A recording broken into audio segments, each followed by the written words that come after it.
Hi friends, எல்லாருக்கும் வணக்கம். இன்றைய சிறுகதையின் தலைப்பு இலவசமும் ஏமாற்றமும்.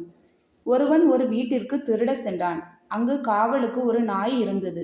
அது இவனை பார்த்து எதுவுமே செய்யவில்லை, வெறுமனே பார்த்து கொண்டே இருந்தது. திருடனுக்கு திருட செல்லலாமா வேண்டாமா? உள்ளே போனவுடன் நாய் குரைத்தால் என்ன செய்வது? இப்போது குரைத்தால் அடுத்த விடாவது பார்க்கலாம், அதுவும் செய்யாமல் இருக்கிறதே என்று யோசித்து கொண்டிருந்தான்.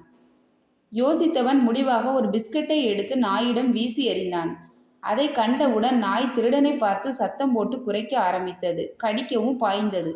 அப்போது திருடன் நாயிடம், ஏன் சும்மா வேடிக்கை பார்த்த நீ இலவசமாக பிஸ்கட்டை எடுத்து வீசியவுடன் என்னை கடிக்க வருகிறாயே என்று கேட்டான்.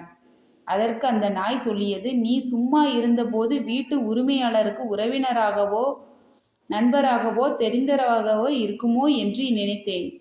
எப்போது நீ இலவசமாக ஒரு பொருளை கொடுத்தாயே அப்போதே நீ திருடன் என்று உறுதியாகிவிட்டது என்று கூறியது. இலவசம் என்றும் ஏமாற்றம் மட்டுமே தரும். எனது சிறுகதைகள் பிடித்திருந்தால் சப்ஸ்கிரைப் பண்ணுங்க. தேங்க்யூ ஃபார் வாட்சிங்.